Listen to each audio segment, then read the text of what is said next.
Hey there, pals. Welcome to the first ever episode of Movie Gals Being Pals, a podcast about queer film. I'm your host, Esha Shirley. Today, our guest is musician, artist, and archivist Vahn Black, who connects the queer media of the 21st century to the jazz age musicians of the 1920s and 1930s. She joins me on the podcast to discuss 2001's classic lesbian coming-of-age film, Lost and Delirious. Vahn, it's so nice to have you here today, even though I see you often. I'm happy to be here. Thank you for having me. I'm grateful you're here to talk about the famous, illustrious Lost and Delirious today. So excited. I'm excited to hear what you thought of this movie. Well, before we get into your thoughts, I have a kind of broader question for you, which is, what is your relationship to queer media? My relationship to queer media is interesting because I have never really engaged much with it. Like, especially when I was younger, like it's kind of been there, and it's not because of some stigma or something, or like I don't like this. It just, I think like I haven't really been around a lot of people who really engage with queer media like that.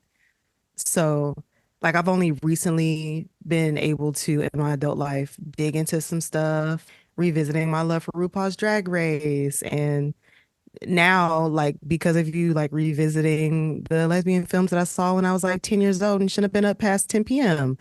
So it's fun, like through revisiting that stuff, broadening my queer media horizons and just like discovering what else is out there. Cause it's fun to like see queer stuff outside of your own life. It's like, wow, not only my life is so dramatic.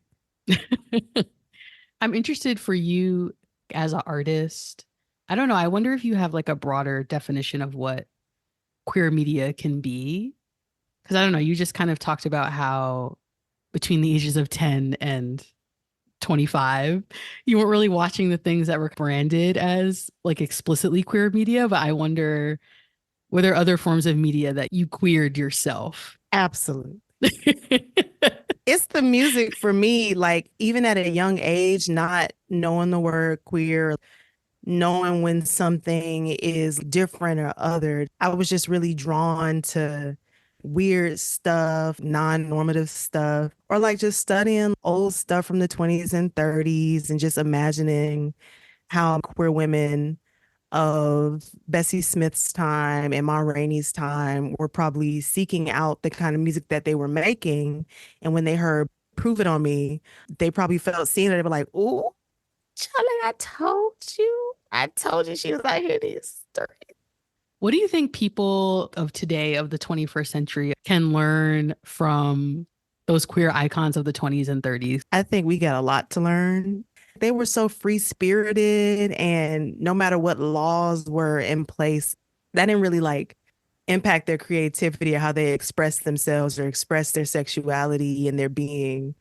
So I think we can just learn how to just be free and not really care about other people's opinions or views, or I don't know, just being rebels. It's kind of like rebellious when you think about it, because it's like, ooh, you could go to jail for being out here being a lady lover. I guess another question I have for you is, where do you want to see queer media go as both an artist and a consumer? I would love for more queer movies to be featured at large in the theaters and get the big budgets, to perform like all these other movies do. Like it just be normal and regular without it being trauma porn. I guess I also am curious, kind of transitioning us to the film we're here to talk about today.